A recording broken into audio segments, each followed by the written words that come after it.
Today is another day of the Late Night Thoughts, and I'm Richard. Late Night Thoughts is a series where it is a podcast-like program where I share my opinions. The program, I try to keep it short so that you can do a discussion below. Today's topic is on recommendations, and these two equipment here is really for me to illustrate my stuff. I'm not recommending Sony or Canon today, but really, what is a recommendation and why did I start this topic? Now, I've been running this channel for the past 2 years. This is something like a passion project. I do it because I kind of like to talk about equipment. I love photography. As such, I started this channel itself. And I also had many retailers, vendors that I met along the way. They provide me equipment. And over time, people do start to ask me, what do I recommend? And it is quite a common question as an equipment reviewer. Now, the thing is, what is a recommendation? And I've been, thinking for it the past few times. Every time somebody asks me on recommendation, I always want to put it in a way that the person will see that this recommendation is useful for them. And I've been thinking, and today I thought about something that really puts all this into perspective. What is a recommendation? And for equipment, at least for me, for this channel, for photography equipment, it boils down to 3 P's. First thing is, what is your preference? Which do you prefer? Do you prefer Canon over Sony? Do you prefer a certain color? Do you prefer a certain size? What is your preference? What do you prefer? And then it goes to purpose. What are you using the equipment for? Are you doing portraiture? Are you doing sports? Are you using this camera for anything and everything? What is your purpose? What do you want the camera for? What do you want the lens for? I mean, we do not buy things randomly, so purpose is very important. And lastly is priority. What do you prioritize? Now, given 2 equipment is kind of good. I give you 1 point for image quality, I give you 1 point for autofocus, and anywhere in between. A lot of reviewers will give you like 5.5, 6.6, 5.6, 6.5. It doesn't give you an absolute answer. And the reason is very simple. Every equipment has something good and something bad. Every camera equipment is a compromise in a certain way. Unless you have infinite budget, equipment is always a compromise. And even you got infinite budget, there is a law of physics that we will have to adhere to, And if you are into some sort of engineering or some sort of design, you will know that, price, performance, speed, everybody wants everything, but you want speed and performance or speed and quality, you always pay the price, or vice versa. Same for equipment, it's always price, performance, and I don't know what's the third parameter, size, something along the line. So what is your priority? What do you think is the most important parameter? So if you see 2 scores of 5, if you think the image quality is the most important, the RF85 is for you. If you think that you need the most speed, the Sigma 85 is better. If you look at the cameras wise, if you want the most speed, the A1 is better. You want megapixels? Maybe the A1, but they are close enough. But if you want to do portraiture, I would say the flip out screen on the R5, a lot better. Or the smaller AF box on the R5, a lot better. So there are many priorities, and you really need to know what is your priority. What do you want to prioritize in your recommendation that you want? And I didn't talk too much about preference, but preference is very important. You must always lay out your preference, because if you do not lay out your preference up front, the reviewer will give you his or her preference, because preference is built on experience. And preference is built on what is around him, the environment. If I've been using Canon since 2 years old, then, Canon is my preference. If I've seen my dad using Sony for the last 15 years and it never failed on him, Sony is the preference. Or maybe, when I buy my first Nikon, I drop it on the floor. Nikon is never my preference.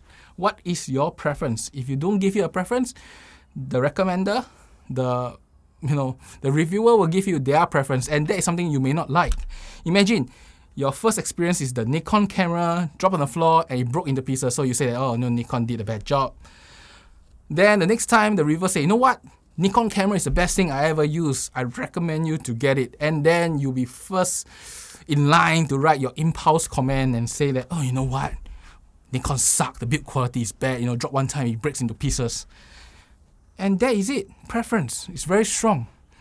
And when you ask a recommendation, it's best to lay out what you prefer and what you not prefer.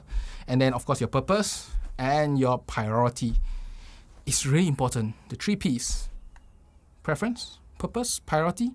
If you ask somebody, you ask a reviewer, if you lay out these 3 Ps, I think he can give you a very sound choice.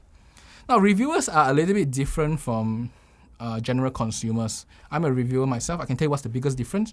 We try to touch many equipment and we sometimes buy things that we don't like.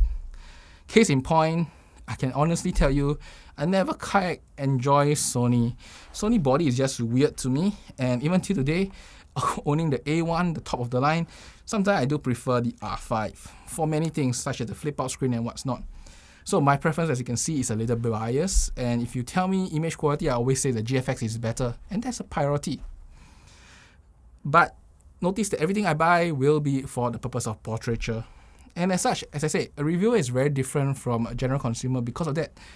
They have a purpose, is to review the equipment at times, and then they have a lot more experience. As such, it does try to manage their preference, manage their biasness, and overall give them a better understanding of the field.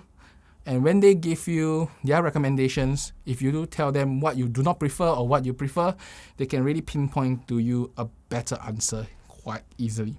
And that's about it for today. This is the late night thoughts. I didn't want to bog you down with a lot of things, but as I said, it's been 2 years since I run this channel, and I gained many experience.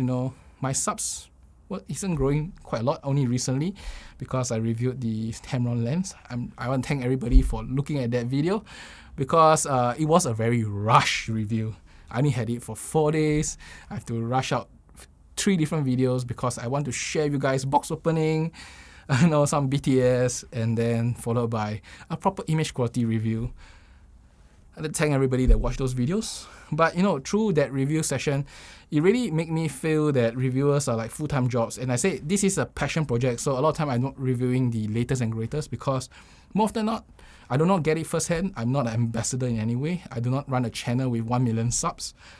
As such, a lot of times I will talk about things that are in the past, or if not, when I do get something new, it's probably something after the announcement date. So it's always not the latest.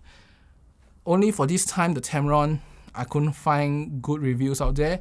Everything I said is purely based on experience, and I hope you guys enjoy. And also because I can't get any information out there, everything I did was literally hard work, and I can appreciate why most reviewers will treat their YouTube channel as a full-time job. For me, I have a full-time job. In addition to that, I do photography at times, and then I run my YouTube channel. So I kind of like having fun here. This is a passion project of its own. Now, let's go down to the last part of this video. Which do I prefer? I can tell you that as a portrait photographer, I still prefer by R5. This flip-out screen is something I miss a lot. I always miss the flip-out screen. When I'm using in the beach, which you can see a lot of my videos and my photos, a lot of time I shoot in the beach, I do not want to crawl on the floor, and this screen is just so important. And not only that, I love the 85 1.2 over the Sigma. If you notice, I don't use my Sigma much. If you follow my Instagram or Facebook page, you will notice that I never say Sigma as the lens I use because I kind of don't like the distortion. The distortion is really strong. It makes the beach curve, it makes the ship curve, it makes the building curve. I mean, it's just a feeling, I know that you can correct it easily in post at a cost of certain resolution, but, it's there and it irritates me at times. But that said, given either cameras, I'm used to them now, I can pretty much perform equally. I will not say as I will perform one better than the other. I can perform both of them equally, and I think I still can get my results. And that's about it for today. So I hope you enjoyed this short little late night thoughts, and I'll see you again. Bye-bye. By the way, notice that today's video is 2 cameras shoot because finally I have a second C70 here. Now, as I said, passion project, but I love to spend my money on equipment, so I finally can do 2 simultaneous videos all the time. Bye-bye.